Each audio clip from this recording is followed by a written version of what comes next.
Okay, so this is a test episode for my talks about game design and games I've played. Um, I am testing this hopefully to get some sort of formula for maybe talk about things. So I'm going off of my Chain of Memories script, which is 3 pages of hate. Um, so we'll see if something comes out of this. Okay, three, two, one. Welcome to my talk about game design and games that I have played. I don't have a name for this yet, and this is a test episode. So, for my example, I'm going to be talking about Kingdom Hearts Chain of Memories, which I know a lot of people have asked. Well, they haven't asked me to talk about, but I've mentioned that I'm going to talk about it, and a lot of people like to see me get angry about Chain of Memories because I just don't like Chain of Memories. And I have 3 pages of reasons to hate Chain of Memories. So, I guess I will.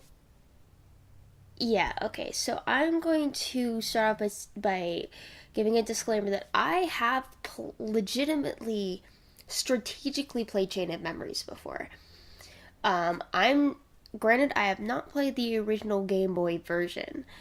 I have seen playthroughs of it, mainly through Teal, Chain of Memories fandom, which I was a part of, as Kyrie and Selfie.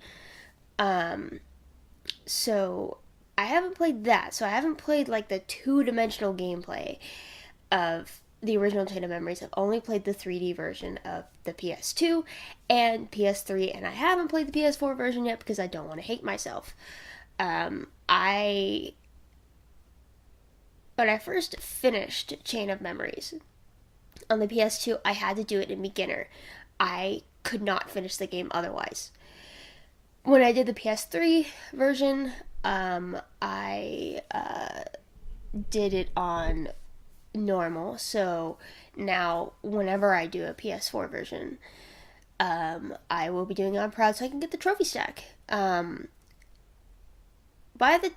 played the PS2 version not long after I got Kingdom Hearts 1 back in 2009.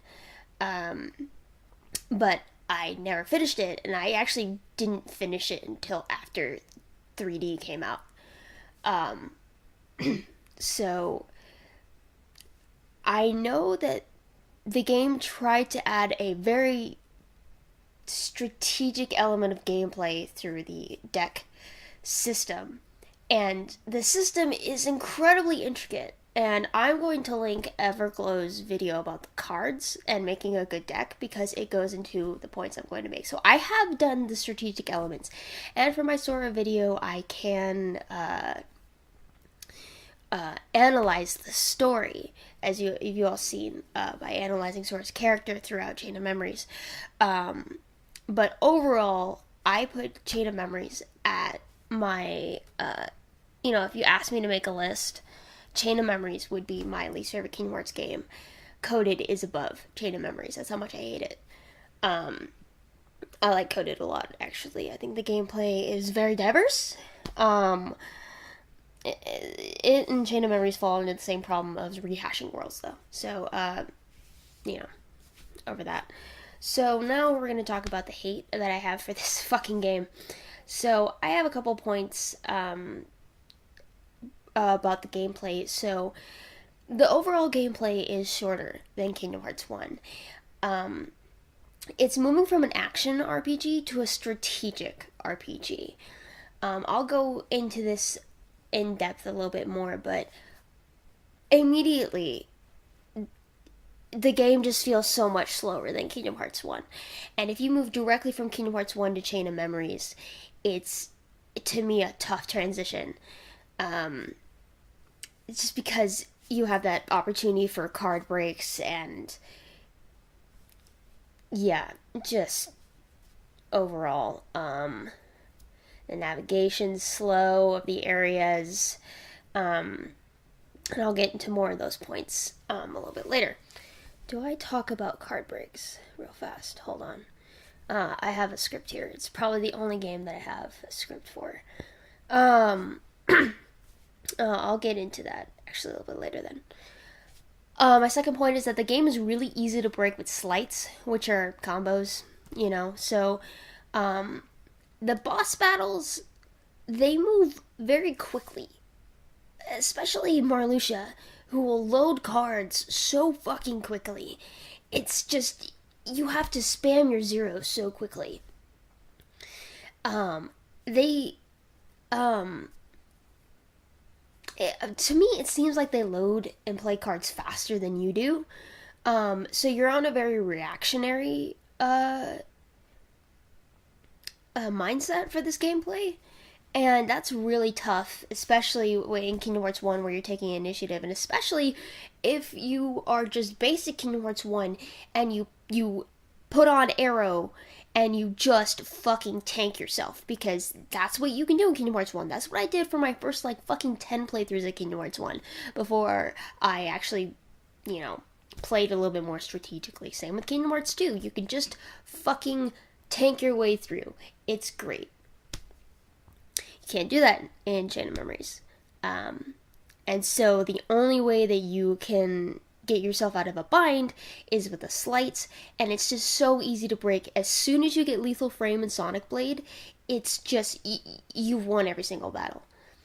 And you get those early on. Those are early slights. Sorry. So the gameplay is monotonous. And I'm sorry, you can't, I think everybody just kind of agrees, especially for leveling. And this leads into Jiminy's journal completion. To level, because there are trophies for leveling on Sora side and Riku side, it's just so monotonous. You're fighting the same waves of enemies over and over again with the same cards, using the same strategies.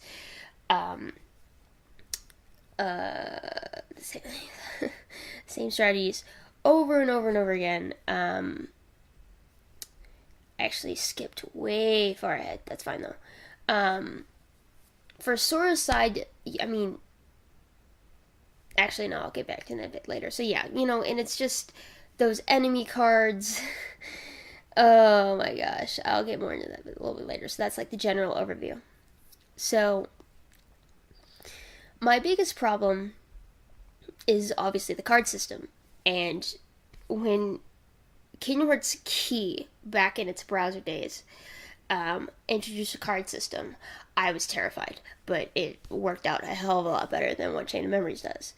So, let's talk about like just building a basic deck, which is like a 3-hit combo with items, 4-hit combo if you want to use a particular card, the Soldier Heartless card, but again, I'm not going to get into that.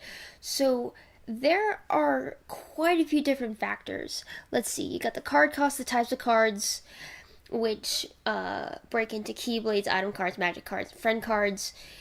Some of those also have their own subcategories. You have the number on their card, and you also have premiums. So 1, 2, 3, 4. Sorry, 1, 2, 3. So you have 4 factors go into without their subcategories. With their subcategories, you have 5,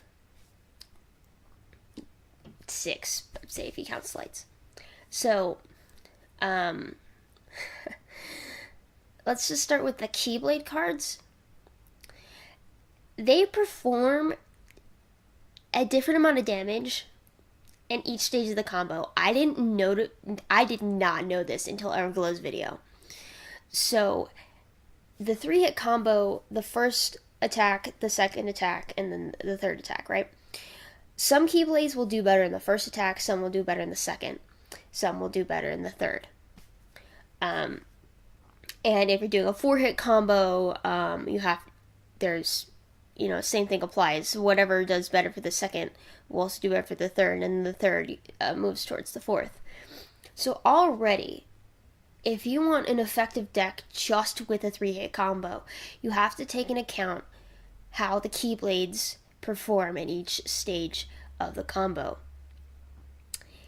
And next level up from that is some Keyblades have elemental attributes to them, which some of them may heal enemies. So I believe, I don't believe it's called Sleeping Lion in Kingdom Hearts 1, but the Keyblade that with the lion head on it that's like attributed to Leon, also like I guess like very beginning Sora in his lion form. That one winged angel, they have a fire attribute. Um, Diamond Dust has a blizzard attribute. I don't know if any of them have a thunder attribute or a lightning attribute.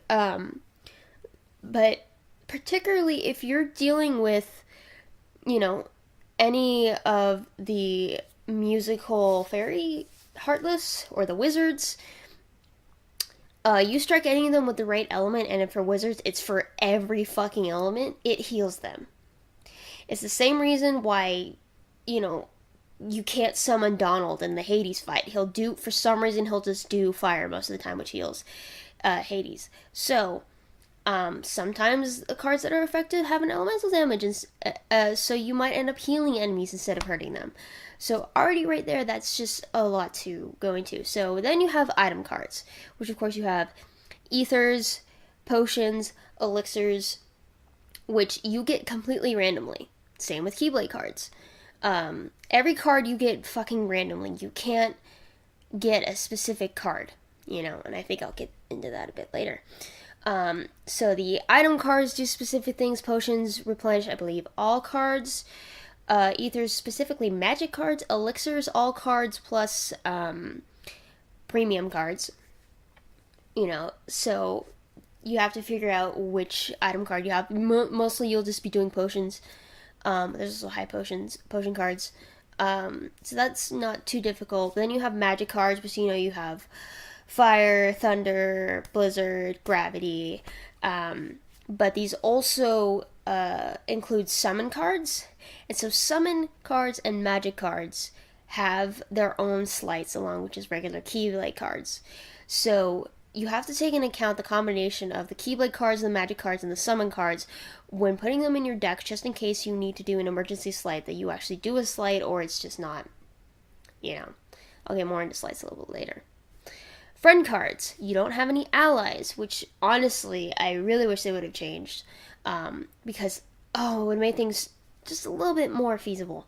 So friend cards you only get during battles. And yes, they have their own sleights. So then, some of them are like a level 3. And I believe don't get too attached to them, because I believe in Destiny Islands you don't get friend cards because Sora doesn't have any fucking friends by Destiny Islands. So those are just the types of cards. 1, 2, 3, 4 types of magic cards, along with the 4 types of cards in general. So just you can have Keyblade cards, item cards, magic cards, and friend cards. So that's like 4 types of cards in your deck. Now, obviously from the start, you learn about the number on your card, which is, oh man, it's one of the more frustrating things, along with the combos.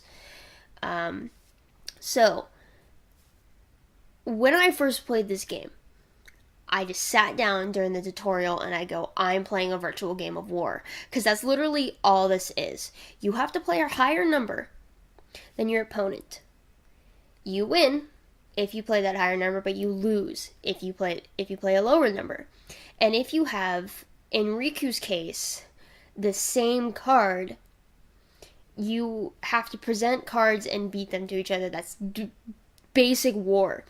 And when I had a game design class for game systems, my first thought was like, okay, I could definitely adapt Chain of Memories, but the problem is you're playing war. Anyway, so, because of this, you have the numbers on the cards. Zeros, I hate zeros. So, zeros cost the most. If you play it first, you will most likely lose because it's a lower number than everything else. But if you play it after a card, then you win because it's like a joker. But the problem is, here we already get into it. If you accidentally play it during like just regular combo, you're gonna get card broken. And even if you do play it in response, if the boss you're facing is fast enough, which is mainly just, like organization members, or you're with a fuck ton of enemies in the room, you play that 0 to break 1 card, it's immediately going to get broken by some other enemy. So its only real use is for stopping boss slights. So what's difficult about that is that, okay, you can just like maybe get, I don't know, do you think like an all zero slight would be, like really useful? But no, it's fucking Zantetsuken, I believe, and Zantetsuken, it sucks in this game. Same with, I think it's 27 or zeros, Zantetsuken, where it just eliminates that card from play, and it doesn't do any damage, and not any special damage anyway. So you can't really build a deck of all zeros because also zeros cost the most. You can bring down their cost with premium cards, but I'll get into premium. But if you do a premiums are basically fucking throwaway cards.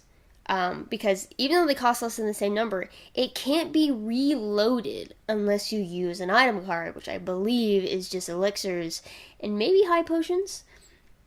So if you are making a deck with slights, and it's really imperative that you have every single card, you can't put any premium cards.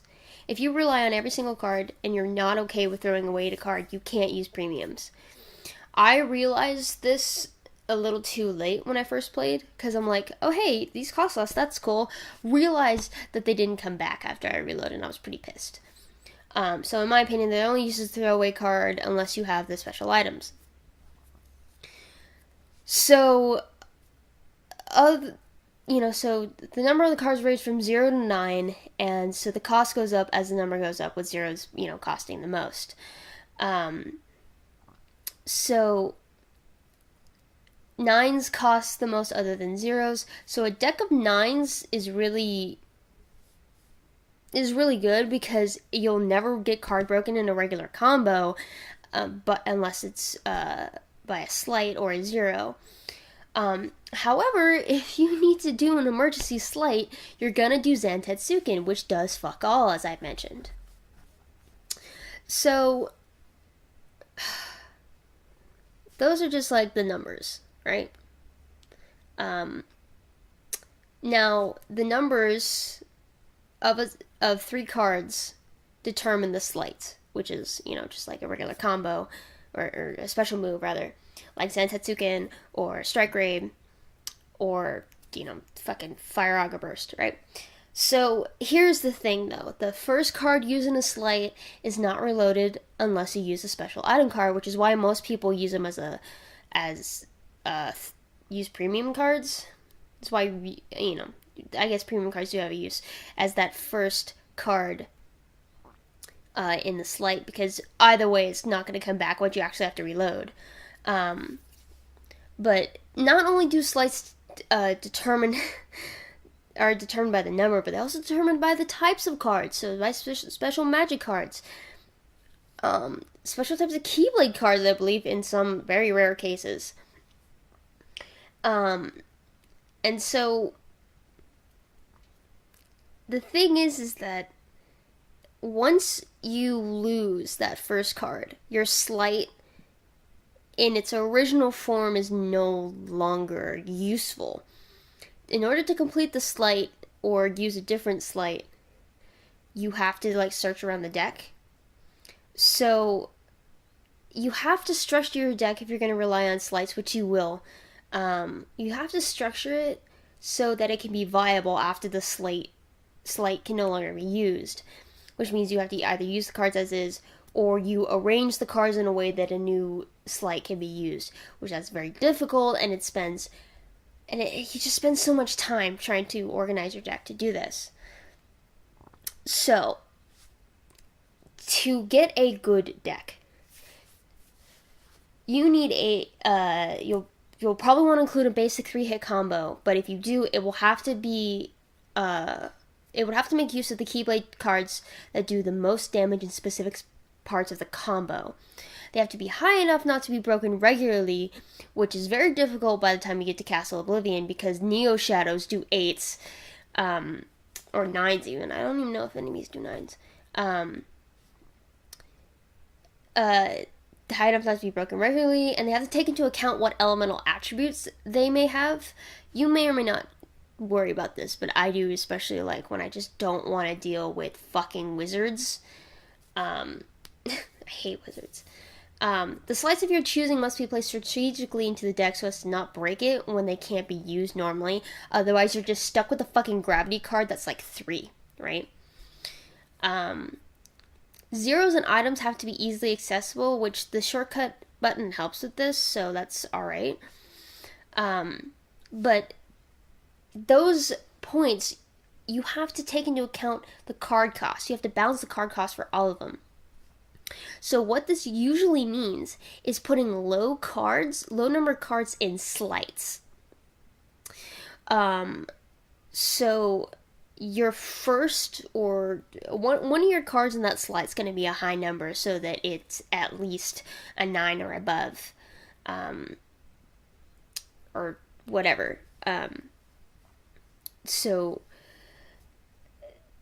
when the high card or when the slide is no longer used, these lower number cards get spammed into random combos or slights, which may or may not be good in the combo, may or may not make use of your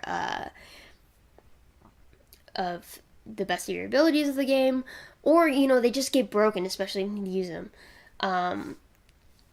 So either you put low cards in your slights, or you use premiums, which again you lose, because eventually you'll run out of item cards and you'll have to reload. So all that is being taken into account. So it will take you a very, very long time to have a good deck structure. It's just going to take a lot of moving around and shit.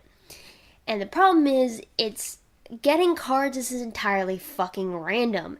It's based on Moogles or objects. And oh man, I think I'm going to get about this a bit later about getting items from objects in the world. So, unless RN fucking Jesus is on your side, it's going to take you forever to get a decent deck that doesn't rely on slight spamming. Because, again, you're probably just going to make a deck, just like Sonic Blade and Lethal Frame.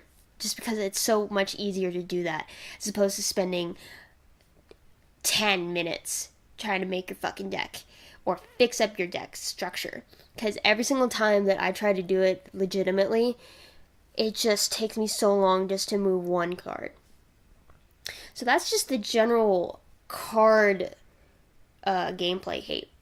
So the navigation hate that I have. You are walking everywhere, and I know that sounds weird, but in Kingdom Hearts 1, in every other game, you're running. This game, you are walking because running around blindly means you either run into a Heartless runs into you, which triggers a battle, and most of the time, this happens, another battle is triggered in less than a minute after you've just gotten out of one. Alright, getting back to my points, as I got fucking interrupted by a call. Navigation hate. As I mentioned in Kingdom Hearts 1, and all other games, you can run around everywhere. But in this game, you will get fucking caught by a Heartless, or you run into a Heartless very quickly if you're just running around blindly. So to get the upper hand, you have to walk everywhere, which makes the gameplay really, really slow and stagnant. So you have to walk, you wait, usually you're going to end up waiting for a Heartless to spawn and make sure it doesn't see you, because otherwise it's going to make a beeline for you. And then you hit it either from behind or with an item so it stuns it, so you get a combo advantage. Now, what's difficult about this is that some rooms have hazards that confuse you, stop you, or hurt you, which could potentially get you into a battle unprepared. This isn't too much of an issue, it's just more of like you have to deal with the Heartless's cards. But the thing is that it makes getting through the smallest of rooms feel like you're walking through a minefield. You know, it's like Minesweeper. A combination of fucking war and Minesweeper. And here's the thing, it's you can't really ignore stuff because you have to hit everything in the level because it could give you HP. Which, by the way, you cannot heal yourself unless it's in a save room or in battle. So, you can get HP, you can get Moogle points, or you get cards. And here is where the most frustrating thing about this game, one of the most frustrating things about the game is, the game has to register that you got whatever it is you got from, like, the fucking lamppost or whatever before going into a battle. Otherwise, you lose it forever. You have to make sure that the HP balls replenish your HP. You have to make sure that the Moogle points register on screen. You have to make sure that the card you got registers on the screen. Otherwise, you lose it forever and it does not come back if you hit that item again. So, this is especially frustrating for Moogle points and Keyblade cards because sometimes you could get like a really good Keyblade card. Or, you know, of course, Moogle points, which you're going to be going to a Moogle store constantly. And so the thing is that hitting everything could potentially distract you from paying attention to Heartless. And there are multiple times where I thought I got every single Heartless in a room and then one just came up out of nowhere. And this is my most frustrating point about this, is that sometimes the Heartless just spawns from outside of your camera. Which means you get out of a battle or you enter a room and that fucking thing comes out of goddamn nowhere. Like, think of fucking the fucking JonTron video about 6 horrible boss battles, Jorg coming up from the shitty camera before you can say, fuck this game. I know JonTron is not the most popular YouTuber at the moment, but I always thought that part was funny. But yeah, so you can get into a battle before you even get the time to fucking react. Yeah, so that's navigation hate. It just makes the gameplay so slow. So by the time you get to the end of Sora's story, I never want to enter Castle Oblivion again. Never. Ever. Alright, so now I'm switching to the story hate, which this is really nitpicky because I can just justify everything in my Sora video, but mainly Sora stops being Sora, he's angry, he betrays everyone, he's really, really cocky, and this is gonna get a little contentious. I've never been a fan of Naminé. You know, I never really felt her reasoning for messing with Sora's memories was a strong one. I understand loneliness is crushing, you know, but she has the power to manipulate the memories of Sora and those around him, and was perfectly okay with listening to somebody else. Did Marluxia hurt her at some point? I know it's implied, but the thing is, at this point, Naminé wasn't that... Naminé... We have no actual information about Naminé or how the organization fucking found her, because it's assumed that she was born in Castle Oblivion. I believe Diz says she was born in Castle Oblivion. How the hell could she be afraid of the organization already? Because they didn't show up, presumably, until right before Sora did. You know, so she's got these, like, you know, interesting powers, and she's really powerful, and she doesn't do anything with them. She listens to the fucking bad guys. Anyway, so you know, she also guilt trips Sora at the end of the games. Like, of course you would want to choose people who are really important to you. Anyone would choose that. It's like, Jesus, girl, do you know anything about Sora? This boy wants you as his friend, and you're gonna fucking guilt trip him for trying to be the person that he was before you mess with his memories. And also, this is also going to give me some trouble with a few shippers. I'm not a Sora Naminé shipper. I'm actually a Roxas Naminé shipper, which is going to get some Rokushi people mad at me. I'm also a Sokai shipper, so So Nami and So Riku infuriate me. Sorry, guys. But yeah, so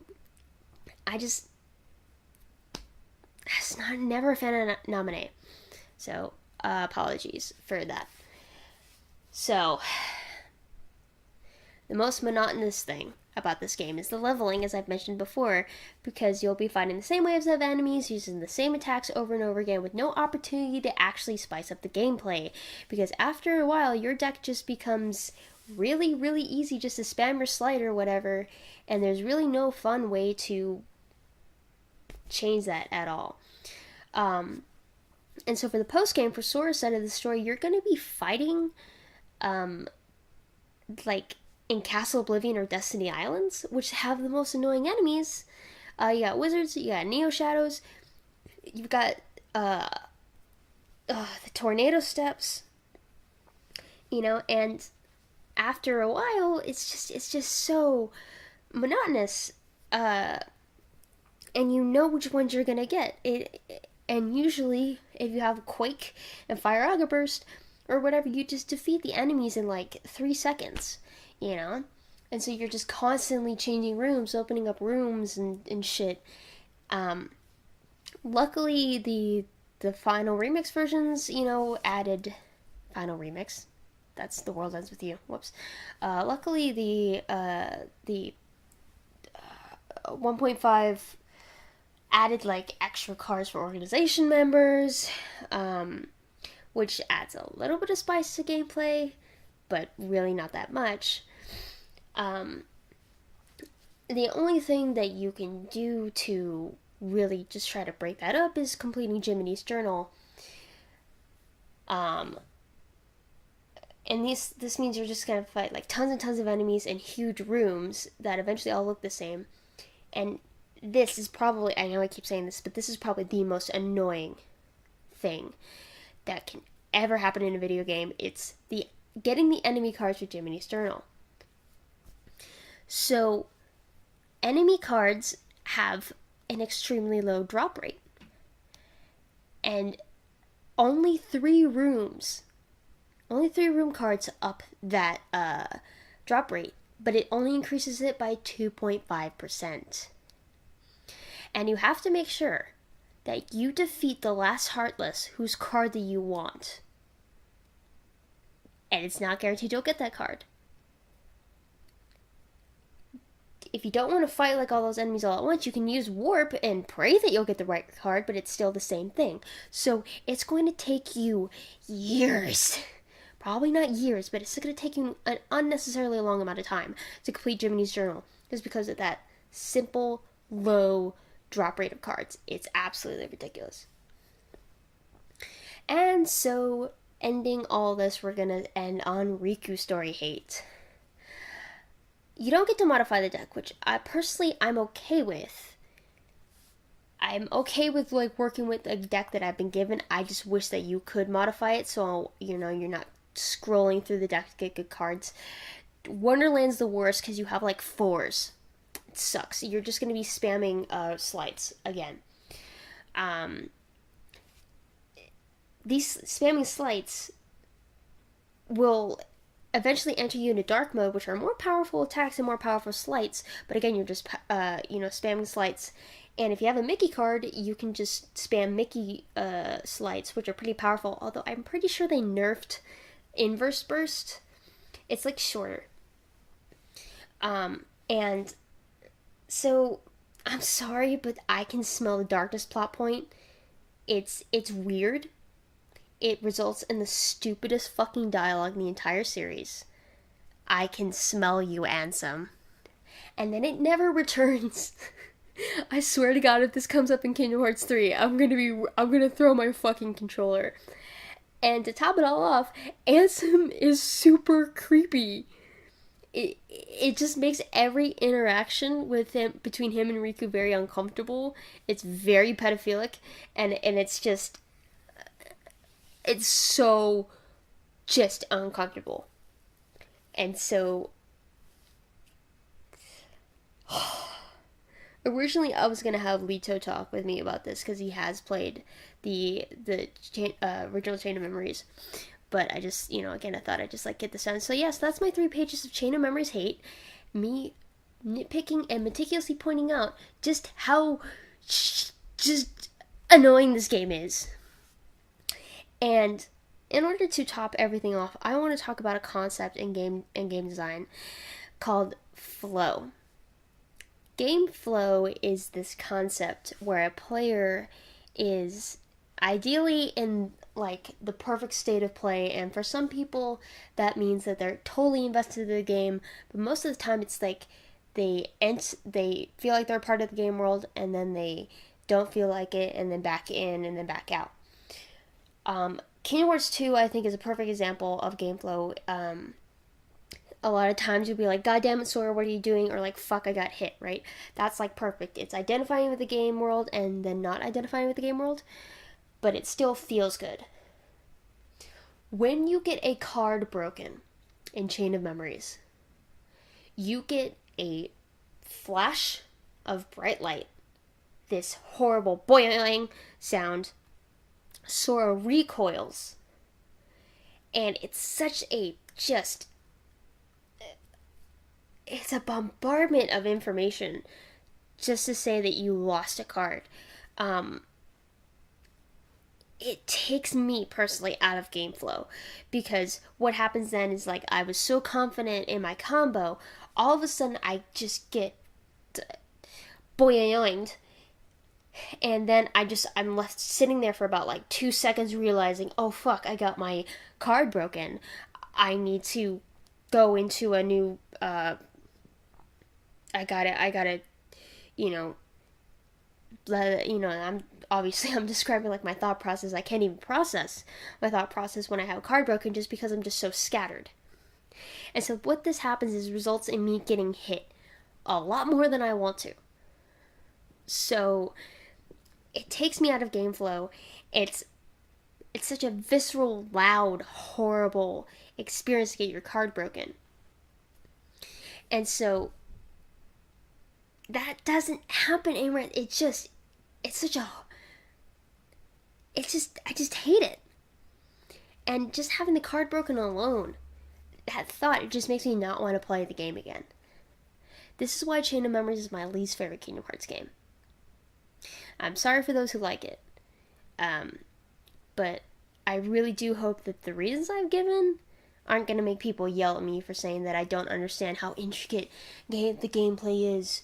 You know, that it's the pinnacle of Kingdom Hearts game design, and you just are not smart enough or not adapt enough to blah blah blah, because I know that's what's going to happen. People yelled at me for my Sora video, the very first episode, saying that I never went into any of my points, even though I literally said that this was the first episode in a series. So, I have played it. I understand the gameplay and the design of Chain of Memories' gameplay more than I probably do Kingdom Hearts 1 or 2, any other game. I have a more profound understanding of this game just because I hate it that much. So, there's my fucking dissertation about how Kingdom Hearts Chain of Memories is awful. I'd like my diploma, please. I haven't received my diploma yet. Anyway, so that's my first episode. I might actually, I'm feeling confident. I've been awake an hour and a half. I might just fucking just post this shit. So, I call it Game Design Rant, but I don't want to talk about, like, rants all the time. But yeah, so congratulations. You all know why I hate Chain of Memories. So, I hope you enjoyed this video. And look forward to games in the future I'm going to be talking about. Hopefully in a much better light.